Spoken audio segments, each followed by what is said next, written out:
من اصطفى. أما بعد فقد قال الله تعالى في كلامه المجيد وفي فرقانه الحميد: أعوذ بالله من الشيطان الرجيم. بسم الله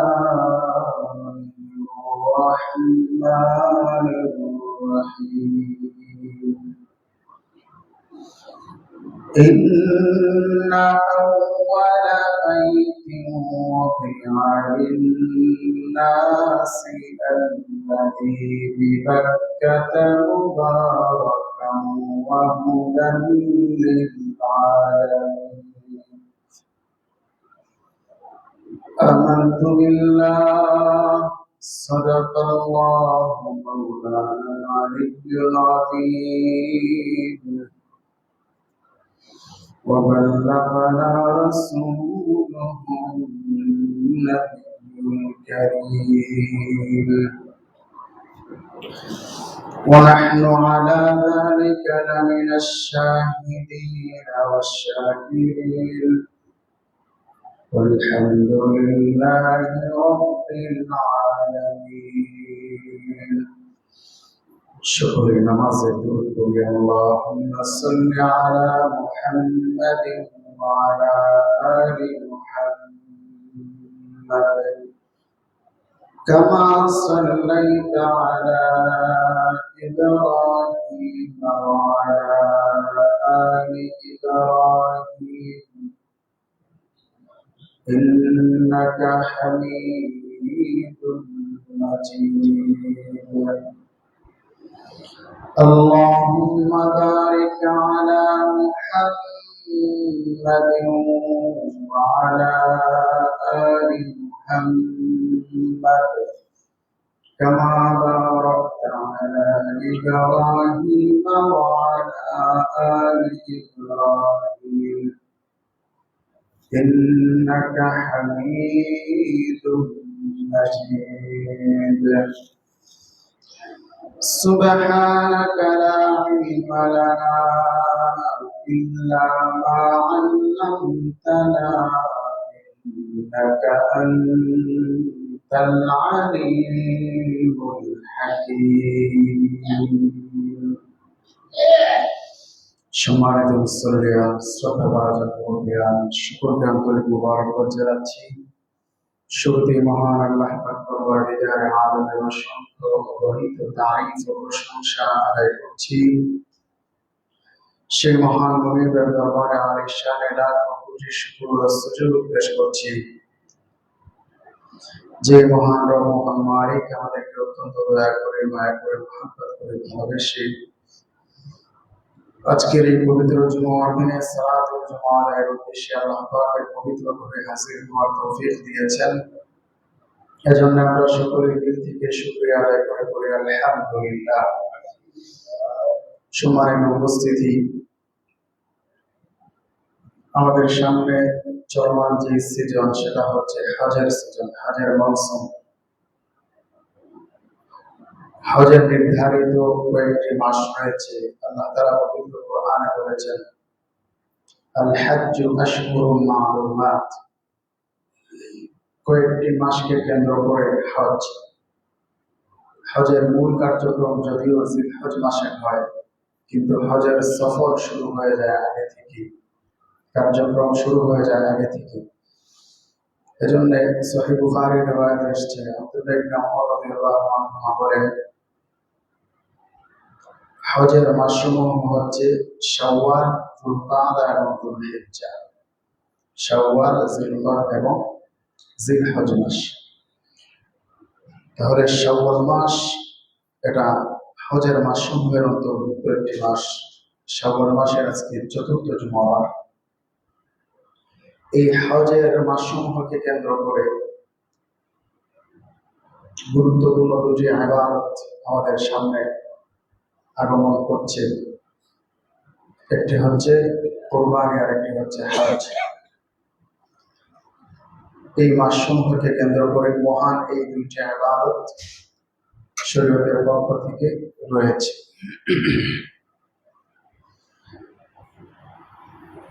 এই দুটি ইবাদতের মধ্য থেকে বিশেষ একটি ইবাদত হচ্ছে হজ্জে বাইতুল্লাহ, যেটা ইসলামের 5টি স্তম্ভের অন্যতম একটি স্তম্ভ।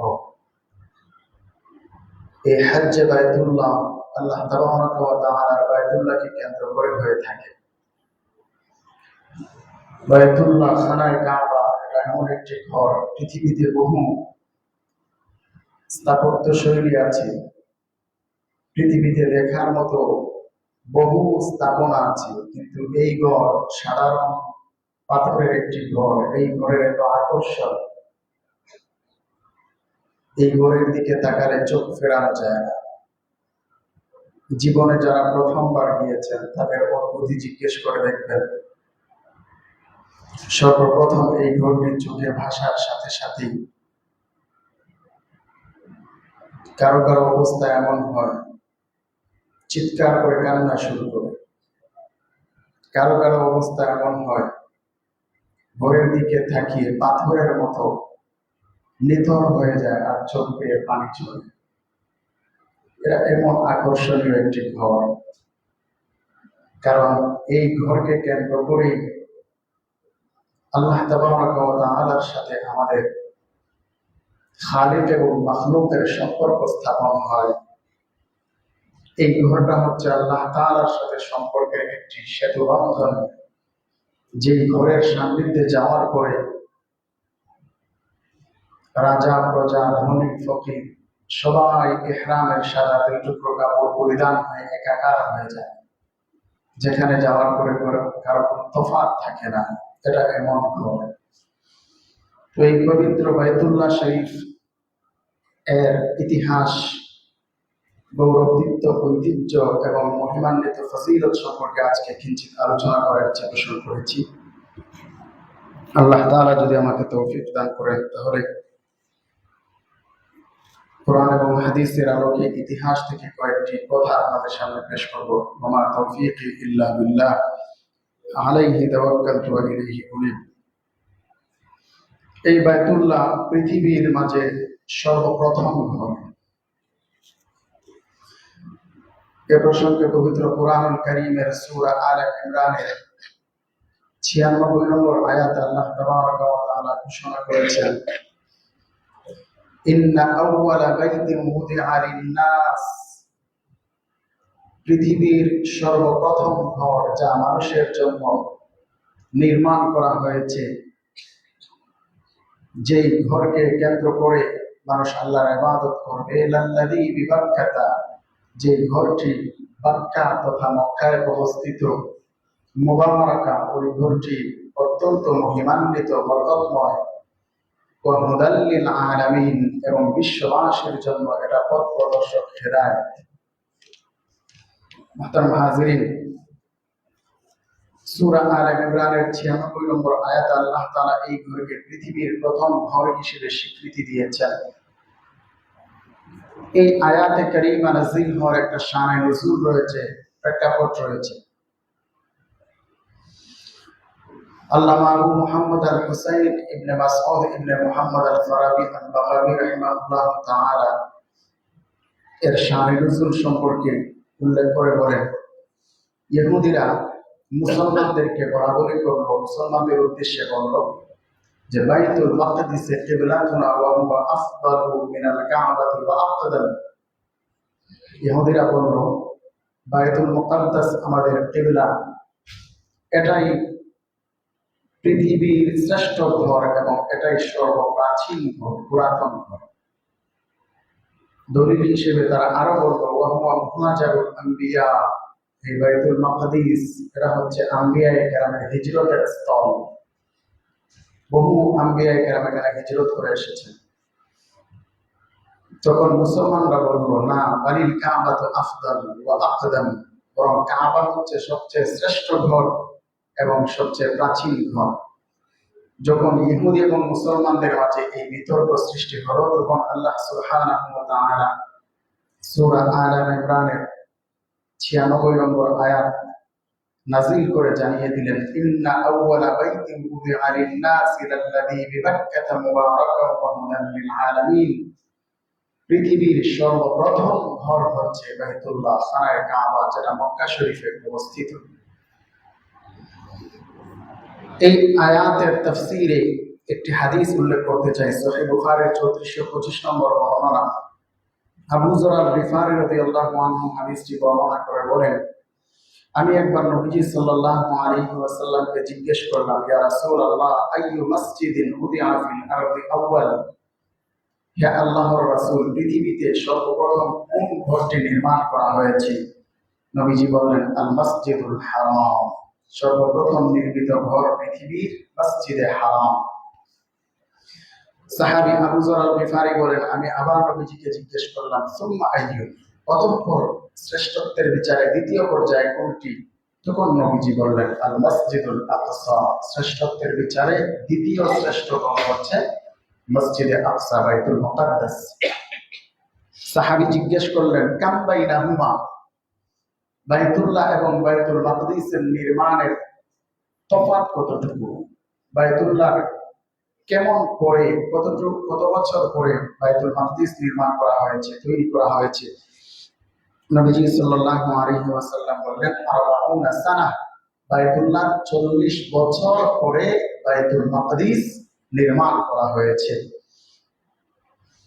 এই বাইতুল্লাহ, বাইতুল মাকদিস, মসজিদে নববীর পরে গোটা পৃথিবীটাই মুসলমানদের জন্য মসজিদ হিসেবে গণ্য। গোটা পৃথিবীকে মুসলিম উম্মাহের জন্য আল্লাহ তাআলা পবিত্র করে দিয়েছেন এবং সিজদার জায়গা, নামাজের জায়গা বানিয়ে দিয়েছেন। মুহতারাম হাজিরিন, তাহলে এই হাদিস থেকে পেলাম আমরা সর্বপ্রথম ঘর হচ্ছে মসজিদে হারাম, বাইতুল্লাহ। এই আয়াতের ব্যাখ্যায় অনেক অভিমত রয়েছে। এটা কোন হিসেবে প্রথম? আল্লাহর ইবাদতের ঘর হিসেবে প্রথম, নাকি পৃথিবীতে সাধারণভাবে সমস্ত ঘরের দিক থেকে এটা প্রথম? ঘর মানুষের বসবাসের ঘরও আছে, আল্লাহর ইবাদতের ঘর, এই দুই দিকের কোন দিক থেকে প্রথম? কোন কোন মুফাসসির বলেন এটা সাধারণ ঘর হিসেবে প্রথম, অর্থাৎ এই ঘরের পূর্বে মানুষের বসবাসের জন্য কোনো ঘর ছিল না। তবে এই মতটি বিশুদ্ধের বিচারে এটা দুর্বল মত। তাফসীরে ইবনে কাসীরে আছে, আল্লামা ইমামউদ্দিন ইবনে কাসীর রাহমাতুল্লাহি আলাইহি বলেন, এই মতগুলো ঐতিহাসিকভাবে দুর্বল অভিমত। সবল অভিমত কোনটা? অধিকাংশ মুফাসসিরিনে কেরামের মতে ইবাদতের ঘর হিসেবে প্রথম প্রাধান্যপ্রাপ্ত ঘর হচ্ছে বাইতুল্লাহ শরীফ। তবে এর আগে বসবাসের জন্য সাধারণ ঘর থাকতেও পারে। এটাই হচ্ছে সহিহ এবং বিশুদ্ধ। ইবাদতের জন্য সর্বপ্রথম নির্মিত ঘর হচ্ছে বাইতুল্লাহ। এ প্রসঙ্গে আলী রাদিয়াল্লাহু তাআলা আনহুর একটি অভিমত এসেছে তাফসীরে ইবনে কাসীরের 2য় খণ্ডের 67 নম্বর পৃষ্ঠায়। আলী রাদিয়াল্লাহু আনহু এই আয়াতের তাফসীরে বলেন, কানাতিল বুয়ুতু ক্বাবলা, এই বাইতুল্লাহ শরীফের পূর্বেও অনেক ঘর ছিল। ওয়ালাকিন্নাহু কানা আউওয়ালা বাইতিন উযিআ লিইবাদাতিল্লাহ, তবে আল্লাহ তাআলার ইবাদতের উদ্দেশ্যে সর্বপ্রথম নির্মিত ঘর হচ্ছে বাইতুল্লাহ। এটাই হচ্ছে সহিহ, এটাই বিশুদ্ধ বর্ণনা। এই যে খানায়ে কাবা, বাইতুল্লাহ শরীফ, এটার বহু চমৎকার নাম রয়েছে। এর মধ্যে থেকে একটি নাম হচ্ছে আমরা যেটাকে সচরাচর বলি কাবা, কাবা বলে থাকি। এই কাবাকে কাবা হিসেবে নামকরণের কারণ কি? এ প্রসঙ্গে আল জামিউ লি আহকামিল কুরআনের ভেতরে উল্লেখ করা হয়েছে যে ওয়াকাদ সুমিয়াতিল কাবাতু কাবাতান লিআন্নাহা মুরাব্বাআ। কাবা মানে হচ্ছে চার কোণ বিশিষ্ট, চতুর্ভুজ বিশিষ্ট, অর্থাৎ এটা যেহেতু চার কোণ বিশিষ্ট ঘর, এই জন্য এটাকে কাবা বলা হয়। অথচ আরবের অধিকাংশ ঘর গোলাকৃতির ছিল, এটাই ব্যতিক্রম। এটা চার কোণ বিশিষ্ট ঘর, এজন্য এটাকে কাবা বলা হয়। তাছাড়া কেউ কেউ বলেন এটাকে কাবা বলার আরেকটা কারণ হলো এই ঘরটি ছিল তুলনামূলক অনেক উঁচু এবং প্রসারণের দিক থেকে অনেক প্রসারিত এবং প্রকাশ্য দৃশ্যমান একটি ঘর, এই জন্য এটাকে কাবা বলা হয়। দৃশ্যমান কোন জিনিসকে একটু উঁচু কোনো জিনিসকে কাবা বলা হয়। যেমন আমাদের শরীরের একটি অঙ্গ পায়ের যে টাকনু, একটা হাড্ডি পায়ের সাধারণ অবস্থান থেকে একটু উঁচু, এজন্য এটার আরবি শব্দ হচ্ছে কাবুল। কাবুল মানে টাকনু, উঁচু স্থানকে কাবা বলা হয়। এ প্রসঙ্গে আল্লাহ তাআলার পবিত্র কোরআনের আয়াত আছে, জাআলাল্লাহুল কাবাতাল বাইতাল হারামা কিয়ামান লিন-নাস। আল্লাহ তাআলা সম্মানিত ঘর, পবিত্র ঘর কাবাকে আল্লাহ তাআলা মানুষের আবাস স্থল বানিয়েছেন, মানুষের স্থিতিশীলতার কারণ বানিয়েছেন। তাহলে এই বায়তুল্লাহর একটি নাম হচ্ছে কাবা, এই বায়তুল্লাহর আরেকটি নাম হচ্ছে আল বাইত। এটাকে সাধারণভাবে বাইত বলা হয়, কোরআনে ওর প্রমাণ আছে। আল্লাহ তাআলা বলেন, ওয়া ইয জাআলনাল বাইতা মাসাবাতাল লিন-নাসি ওয়া আমনা। হে নবী, আপনি স্মরণ করুন ওই সময়ের কথা যে আমি বায়তুল্লাহকে, বাইতকে, ঘরকে, অর্থাৎ নির্ধারিত যে বায়তুল্লাহ, এটিকে আমি মানুষের জন্য সম্মেলন স্থল এবং নিরাপদ স্থল বানিয়েছি। তাহলে এটার একটি নাম হচ্ছে বাইত। এই ঘরের আরেকটি নাম হচ্ছে আল বাইতুল আতীক, প্রাচীন ঘর বা মুক্ত ঘর। প্রাচীন ঘর, এটা আমরা জানলাম এতক্ষণের আলোচনা থেকে, এটা পৃথিবীর সর্বপ্রাচীন ঘর, সর্বপ্রথম ঘর। আবার এটাকে বাইতুল আতিক বলা হয়। আতিক মানে মুক্ত। কোন দাসকে যখন মুক্ত করা হতো তখন তাকে আতিক বলা হতো। তো এই ঘরটি হচ্ছে মুক্ত, অর্থাৎ দুনিয়ার কোন মানুষের কর্তৃত্ব থেকে, ক্ষমতা থেকে এটা একেবারেই মুক্ত, স্বাধীন। এই ঘর কারো কোনো মালিকানাধীন ঘর নয়, কেউ এটাকে মালিকানায় নিতে পারবে না, এমনকি কোনো রাজা বাদশাহ না। এজন্য এই ঘরের নাম হচ্ছে আল বাইতুল আতিক, মুক্ত ঘর, স্বাধীন ঘর। মুহতারাম হাজিরিন, এই ঘরের আরেকটি নাম হচ্ছে আল বাইতুল হারাম। আল্লাহ তাবারক ওয়া তাআলা এটাকে হারাম করেছেন, সম্মানিত করেছেন। পবিত্র কোরআনের সূরাতুল মায়েদায় আল্লাহ ইরশাদ করেছেন, ইয়া আইয়ুহাল্লাযীনা আমানু লা তুহিল্লু শাআইরাল্লাহি ওয়ালা শাহরাল হারাম ওয়ালাল হাদিয়া ওয়ালাল কলাইদ ওয়ালা আমিনাত বাইতাল হারাম ইয়াবতাগুনা ফাদলাম মির রাব্বিহিম ওয়া রিদওয়ানা। হে মুমিনগণ, তোমরা অবমাননা করো না আল্লাহর নিদর্শনাবলীকে, সম্মানিত মাসসমূহকে, আল্লাহর উদ্দেশ্যে জবাইকৃত কোরবানির যে জন্তু হাদিকে, এবং নির্দিষ্ট চিহ্ন গলায় ঝুলিয়ে দেওয়ার মাধ্যমে চিহ্নিত যে পশু, এই পশুকে অবমাননা করো না। এবং আল্লাহ তাবারক ওয়া তাআলার পক্ষ থেকে সম্মানিত ঘরের অভিমুখী যে সমস্ত মানুষ আল্লাহর ঘরের অভিমুখী হয়, বায়তুল্লাহর তাওয়াফকারী, বায়তুল্লাহর উদ্দেশ্যে ইবাদতকারী যে সমস্ত মানুষেরা রয়েছে, যারা আল্লাহ তাআলার অনুগ্রহ এবং আল্লাহ তাআলার সন্তুষ্টি তালাশ করে, ওই সমস্ত বায়তুল্লাহ অভিমুখীদেরকেও তোমরা অবমাননা করো না। এই আয়াত আল্লাহ তাআলা এই ঘরের নাম দিয়েছেন আল বাইতুল হারাম। এই ঘরের আরেকটি নাম হচ্ছে বাইতুল মুহাররম, এটারও প্রমাণ পবিত্র কোরআনে আছে। এই ঘরের আরেকটি নাম, যেটা আমাদের কাছে আরেকটা প্রসিদ্ধ নাম, এটা হচ্ছে কিবলা। আমরা এটাকে কি বলে থাকি? কিবলা বলে থাকি। এই ঘরের দিকে অভিমুখী হয়েই আমরা 5 ওয়াক্তের নামাজ আদায় করি। এমনকি মৃত্যুর পরে কবরের যখন একজন মাইয়িতকে রাখা হয়, তখনও ওই কিবলা অভিমুখী করে, কিবলামুখী করে মাইয়িতকে কবরে রাখা হয়। মুহতারাম হাজিরিন, এটা আমাদের কিবলা। এই বাইতুল্লাহ প্রথম কিবলা, এরপরে কিবলার একটা পরিবর্তন হয়েছে। কিবলার একটা পরিবর্তন হয়েছে। আমরা রাসূলুল্লাহ সাল্লাল্লাহু আলাইহি ওয়াসাল্লাম হিজরতের পূর্বে তিনি বাইতুল মাকদিসের দিকে অভিমুখী হয়ে নামাজ আদায় করতেন আল্লাহর আদেশে। হিজরত করার পরে দ্বিতীয় হিজরির শাবান মাসের 15 তারিখে কিবলার আবার পরিবর্তন হয়ে যায়। রাসূল সাল্লাল্লাহু আলাইহি ওয়াসাল্লাম বাইতুল মাকদিসের দিকে অভিমুখী হয়ে আল্লাহর হুকুমে নামাজ আদায় করতেন ঠিকই, কিন্তু মনটা বায়তুল্লাহর দিকে পড়ে থাকতো। আকাশের দিকে বারবার শুধু মাথা তুলে তাকাতেন, কখন জানি আল্লাহর পক্ষ থেকে হুকুম আসে, আবার কিবলা পরিবর্তন হয়। এই দৃশ্য আল্লাহ সুবহানাহু ওয়া তাআলা দেখছেন। নবীজির মনের আকুতি আল্লাহ তাবারক ওয়া তাআলা সেটা বুঝেই দ্বিতীয় হিজরি শাবান মাসের 15 তারিখে রাসূল সাল্লাল্লাহু আলাইহি ওয়াসাল্লাম মসজিদে সাহাবায়ে কেরামদেরকে নিয়ে মদিনা শরীফে যোহরের নামাজ আদায় করছিলেন। তখন আল্লাহর পক্ষ থেকে সূরাতুল বাকারার 144 নম্বর আয়াত নাযিল হয়। আল্লাহ তাআলা বলেন, قد نرى تقلب وجهك في السماء, হে নবী, আসমানের দিকে আপনার এই তাকানোকে আমি দেখছি, এবং ফালানুওয়াল্লিয়ান্নাকা কিবলাতান তারদাহা, আপনি যেই দিকে কিবলা হওয়াকে পছন্দ করেন ওই দিকে আপনার কিবলাকে পরিবর্তন করে দেয়া হলো। অতএব ফাওয়াল্লি ওয়াজহাকা শাতরাল মসজিদিল হারাম, এখন থেকে আপনি মসজিদে হারামের অভিমুখী হয়ে নামাজ আদায় করুন। এবং ওয়াহাইসুমা কুনতুম ফাওয়াল্লু ওয়াজুহাকুম শাতরা, আপনি যেখানেই থাকবেন কিবলামুখ অভিমুখী হয়ে নামাজ আদায় করবেন। এই আয়াতটা যখন নাযিল হয় তখনও যোহরের নামাজ শেষ হয় নাই।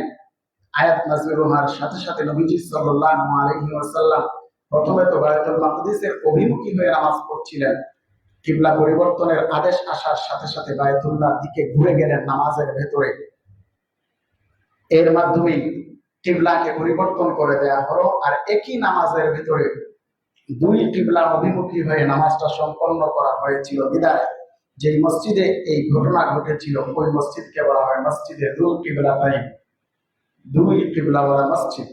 যারা হজের সফরে উমরার সফরে যান মসজিদে দুল কিবলাতাইন সফর করে থাকবেন, এখানে এই স্মৃতি আজও বিদ্যমান রয়েছে। মোহতারাম হাজিরিন, তাহলে এই ঘরের একটি নাম হচ্ছে কিবলা। এই বাইতুল্লাহ শরীফ নির্মাণ করা হয়েছে, এর নির্মাণের চমৎকার কিছু ইতিহাস আছে, এটার সাথে বহু স্মৃতি জড়িয়ে আছে। এই বাইতুল্লাহ শরীফ সর্বপ্রথম আল্লাহ সুবহানাহু ওয়া তাআলা ফেরেশতাদের মাধ্যমে নির্মাণ করিয়েছিলেন। আল্লাহ তাআলা যখন ফেরেশতাদের সামনে একটি অভিপ্রায় ব্যক্ত করেছিলেন, বলেছিলেন, ওয়া ইয ক্বালা রাব্বুকা লিল মালাইকাতি ইন্নী জাইলুন ফিল আরদি খলিফা, ফেরেশতাদেরকে মানুষ সৃষ্টির উদ্দেশ্য সম্পর্কে তাদের সামনে বক্তব্য দিয়েছিলেন। তখন ফেরেশতারা বলেছিলেন, আমরাই তো আপনার গোলামি করি, আপনার পবিত্রতার ঘোষণা দেই, তাসবিহ তাহলিল করি, তাহলে এমন সৃষ্টি, এমন জাতি সৃষ্টি করার কি প্রয়োজন যারা দুনিয়াতে রক্তপাত ঘটাবে, ফাসাদ করবে, বিপর্যয় ঘটাবে। তখন আল্লাহ তাআলা বলেছিলেন, ইন্নী আ'লামু মা লা তা'লামুন, আমি যা জানি তোমরা তা জানো না। তখন ফেরেশতারা আল্লাহ তাআলার ইচ্ছার বিরুদ্ধে যে এই কথাটা বলেছিলেন, এজন্য তারা অনুশোচনা করে অনুতপ্ত হয়ে তখন আল্লাহ তাবারাকা ওয়া তাআলা আরশে আজিমের চতুর্পার্শ্বে তারা 7টি চক্কর দিয়েছিলেন, তাওয়াফ করেছিলেন। এর মাধ্যমে আল্লাহ তাআলার কাছে তারা তাওবা করেছিলেন, ভুল স্বীকার করেছিলেন।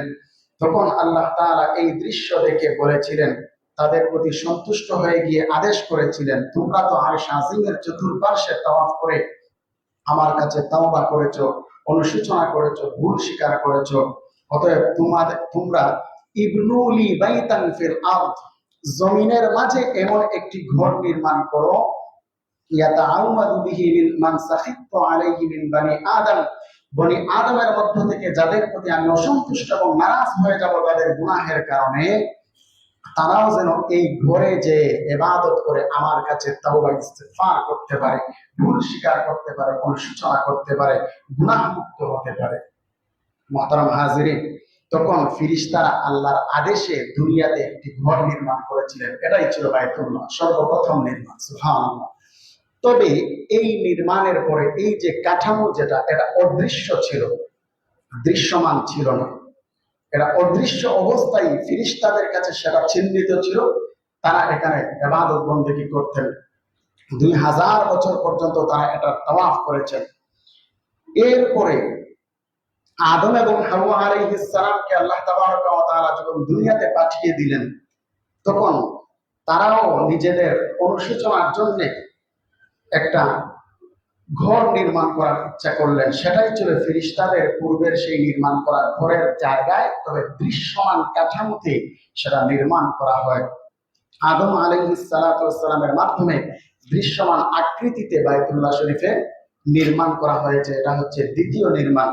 তৃতীয় নির্মাণ হচ্ছে যেটা সংস্কার করেছেন আদম আলাইহিস সালাতু ওয়াস সালামের সন্তান হযরত শীস আলাইহিস সালাতু ওয়াস সালাম। উনার সংস্কারের পরে নূহ আলাইহিস সালাতু ওয়াস সালামের সময় যখন মহাপ্লাবন হয়েছিল, তখন এই ঘরটা আবার বিলীন হয়ে গিয়েছিল। বিলীন বলতে আল্লাহ সুবহানাহু ওয়া তাআলা নূহ আলাইহিস সালাতু ওয়াস সালামের সময়কার মহাপ্লাবনের সময় ওই বাইতুল্লাহকে আল্লাহ তাআলা চতুর্থ আসমানে উঠিয়ে নিয়ে গিয়েছিলেন। এরপরে ইব্রাহিম আলাইহিস সালাতু ওয়াস সালামের সময়ে এটাকে চতুর্থবার নির্মাণ করা হয়, পুনর্নির্মাণ করা হয়।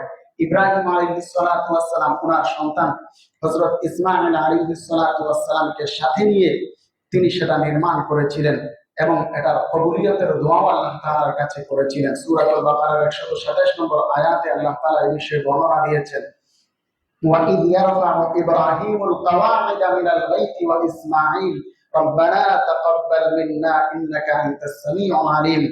ইব্রাহিম এবং ইসমাঈল আলাইহিস সালাতু ওয়াস সালাম যখন বাইতুল্লাহ শরীফের কাওয়াইদ এটার ভিত্তি নির্মাণ করেছিলেন, এটার সংস্কার করেছিলেন এবং আল্লাহ তাআলার কাছে দোয়া করেছিলেন, রব্বানা তাকাব্বাল মিন্না, হে আল্লাহ আমাদের পক্ষ থেকে এটা কবুল করে নিন এই ভালো কাজকে।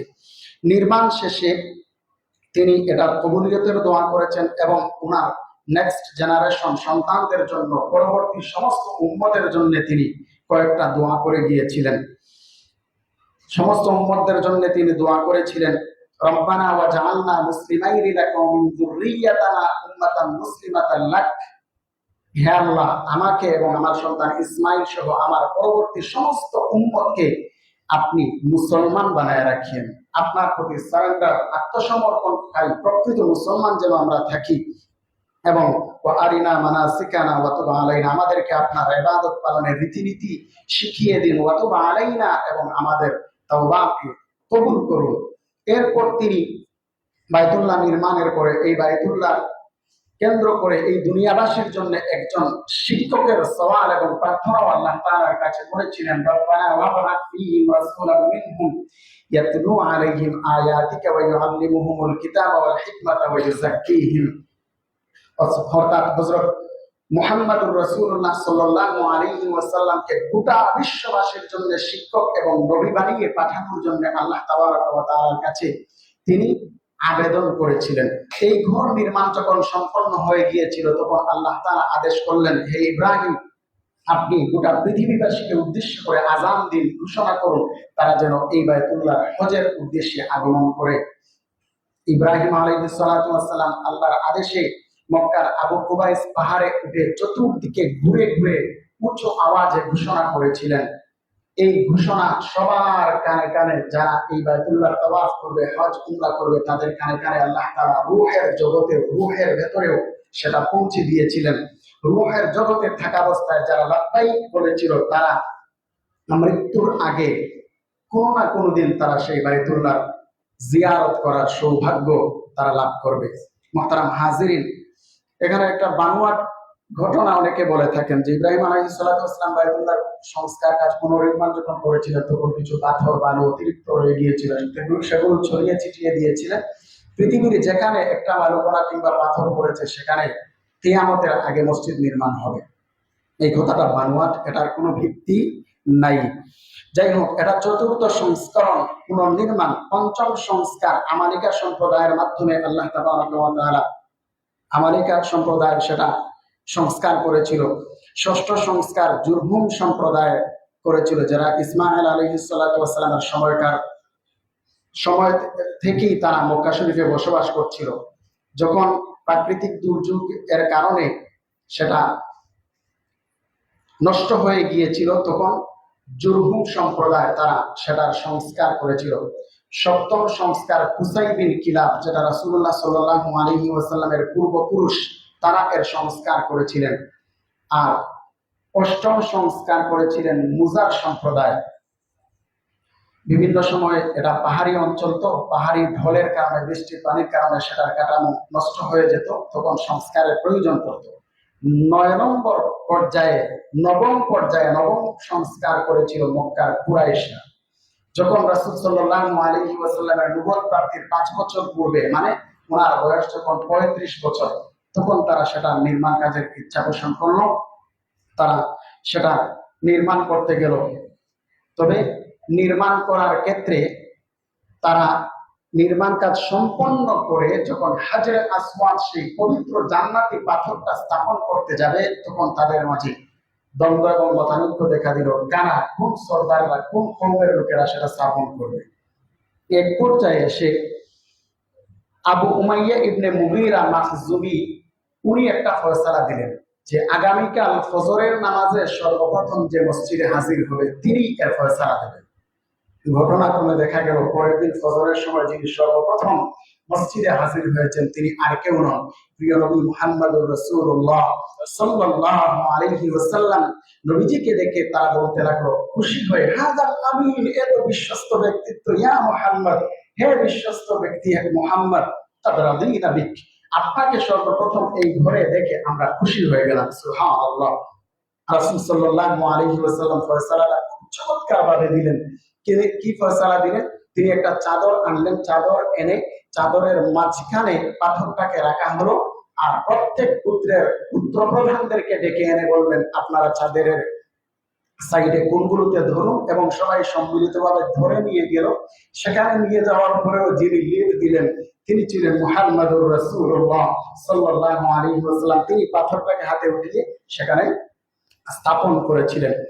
এই যে কুরাইশা সংস্কার করেছিল সেখানে অবকাঠামোগত কিছু পরিবর্তন আনা হয়েছিল, সেটা এনেছিল তারা অনেক বড় একটা সৎ উদ্দেশ্য থেকে। তারা ঘোষণা করেছিল এই নির্মাণ কাজে অংশগ্রহণ করতে যা অর্থ ব্যয় হবে প্রত্যেকেই তার হালাল সম্পদ থেকে ব্যয় করতে হবে, হারাম অবৈধ সম্পদ ব্যয় করা যাবে না। এজন্য অর্থের দিক থেকে সংকুলন না হওয়ায় তারা আগের যে ইব্রাহিম আলাইহিস সালাতু ওয়াস সালামের যে অবকাঠামো ছিল তার থেকে কিছু কমিয়ে নিয়েছিল। এজন্য দেখা যায় তার একটা পরিবর্তন দেখবেন, হাতিমে কাবা, এটা মূলত বাইতুল্লাহর ভেতরের অংশ, ওই অংশটাকে তারা অর্থের অভাবের কারণে বাহিরে রেখে একটু বাদ দিয়ে তারা সেটা নির্মাণ করেছিল। আরেকটা পরিবর্তন তারা এনেছিল, ইব্রাহিম আলাইহিস সালাতু ওয়াস সালামের সময়কার বাইতুল্লাহ শরীফের দুইটি দরজা ছিল, একটা পশ্চিম দিকে একটি পূর্ব দিকে, একটি প্রবেশ করার জন্য একটি বের হওয়ার জন্য। তো তারা যখন নির্মাণ করে তখন তারা পশ্চিম দিকের দরজাটা ক্লোজ করে দিয়েছিল, আর পূর্ব দিকের দরজাটা তারা খোলা রেখেছে, যেটা এখনো আছে। তারা আরেকটা পরিবর্তন এনেছে, তারা ওই দরজাটাকে, ইব্রাহিম আলাইহিস সালাতু ওয়াস সালামের সময় দরজাটা জমিনের সাথে সমান ছিল, তারা একটু উঁচু করে নিয়েছিল, যেটা এখনো উঁচু অবস্থায় আছে। ইব্রাহিম আলাইহিস সালাতু ওয়াস সালামের সময়ে বাইতুল্লাহ শরীফের উপরে কোনো ছাদ ছিল না, তারা ছাদ দিল এবং ছাদের উপর থেকে বৃষ্টির পানি নেমে আসার জন্য তারা একটা নালা তৈরি করে দিল। ওই নালা দিয়ে বৃষ্টির পানি ঝরে, যেটাকে বলা হয় মিজাবে রহমত। মুহতারাম হাজিরিন, মিজাবে রহমতের দোয়া কবুলের জায়গা। তো এই যে নির্মাণ কাজ সংস্কার তারা করেছিল, কিছু কমিয়ে নিয়েছিল, এই সংস্কার রাসূল সাল্লাল্লাহু আলাইহি ওয়াসাল্লাম মনের দিক থেকে মানতে পারেন নাই। হাদিসে এসেছে, আম্মা জান আয়েশা সিদ্দিকা রাদিয়াল্লাহু আনহাকে উদ্দেশ্য করে আল্লাহ রাসূল সাল্লাল্লাহু আলাইহি ওয়াসাল্লাম বলেছিলেন যে আমার মনে চায় আমি আমার পূর্বপুরুষ ইব্রাহিম আলাইহিস সালাতু ওয়াস সালামের সেই সংস্কার কাঠামো, যে অবকাঠামো ছিল, সেটা ফিরিয়ে আনতে মনে চায়, কিন্তু তোমার সম্প্রদায়, তোমার বংশের লোকেরা, তারা নতুন মুসলমান, তারা বিভ্রান্ত হতে পারে, এজন্য আমি সেটা করছি না। তারা হাজির, এ থেকে অনেক বড় শিক্ষা, কোন ভালো কাজ করতে গেলেও যদি ফিতনার আশঙ্কা থাকে তখন ফিতনা এড়ানোর স্বার্থে অনেক ভালো কাজকেও বাদ দিতে হয়। এটা রাসূল সাল্লাল্লাহু আলাইহি ওয়াসাল্লামের একটা শিক্ষা। সময় আসলে নাই, আমি এই প্রসঙ্গে আরেকটু ধারাবাহিক আলোচনা করলেই ভালো হয়। এই পর্যন্ত আমরা যা আলোচনা করলাম, যে বাইতুল্লাহ শরীফ যাকে কেন্দ্র করে হজ, এই বাইতুল্লাহ শরীফের নির্মাণ ইতিহাস, এই বাইতুল্লাহ শরীফের মর্যাদা এবং তার মাহাত্ম্য নিয়ে, ফজিলত সম্পর্কে আমরা ধারাবাহিক আলোচনা করব। এই বাইতুল্লাহর প্রেম ভালোবাসা, এটা মুমিনের দিলের ঈমান ইসলামের অবিচ্ছেদ্য অংশ। আল্লাহ তাআলা এবছর যাদেরকে হজে যাওয়ার তৌফিক দিবেন, আল্লাহ তাআলা যেন তাদের হজকে কবুল করেন। যাদের সামর্থ্য আছে এই বাইতুল্লাহর জিয়ারতের জন্য এখনো টার্গেট করেন নাই, হায়াতকে কয়দিন পাবেন জানা নাই, অর্থ সম্পদ কার কতদিন হাতে থাকবে সেটারও কোনো নিশ্চয়তা নাই, আগে থেকেই টার্গেট করে আপনারা রেজিস্ট্রেশন করে ফেলুন। এখন তো আরো জটিল হয়ে যাচ্ছে দিন দিন, সহজ থাকতে থাকতেই হজের উদ্দেশ্যে আপনারা প্রস্তুতি গ্রহণ করুন। আল্লাহ তাআলা কবুল করুন, আমিন।